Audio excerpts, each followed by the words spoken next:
Čest, zdravím všechny fandy čínského zboží. Dneska tady pro změnu mám jakoby mikropájku. Takže je to mikropájka, která je napájena z USB. Čili můžete, jak tady je vidět, můžete přímo z počítače, z powerbanky, z nabíječky mobilu, je to úplně jedno. Nedá se to pořádně jakoby, že by se to přehřálo, že byste něco spálili. Tady jsou nějaké postupy 15 vteřin nahřívání a tak dále. Je to v takovém solidním balení, musíte to odzkoušet. Letoval jsem s tím už i tlačítka na mobil, všechno to funguje. Prakticky nehřeje to až tolik, abyste, v tom obalu už není nic jiného, abyste ten tišťák nebo ten plošňák spálili. A je tady samotná pájka.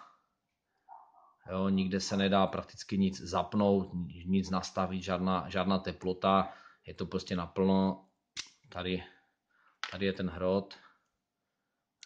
Dá se možná i vyměnit, ale musel by se někde dokoupit.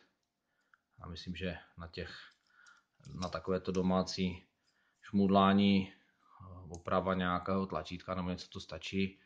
Ten hrot není moc velký na takové ty malé tišťáky jak dělaný. Takže s chráničkou, s obalem. Teďka k tomu je takový plechový stojánek, který si to dáte, jak se to nahřeje, tak se to dá se to tak nebo tak, abyste si nespálili stůl. Pak už je tady klasický kábel, tohle dáte do počítače, powerbanky nebo nabíječky a tenhle konec se vloží tady. Zapnete, tady se rozsvítí dioda, začne to nahřívat. Tady je to, ani nevím, na co to je. Pardon, to je cín.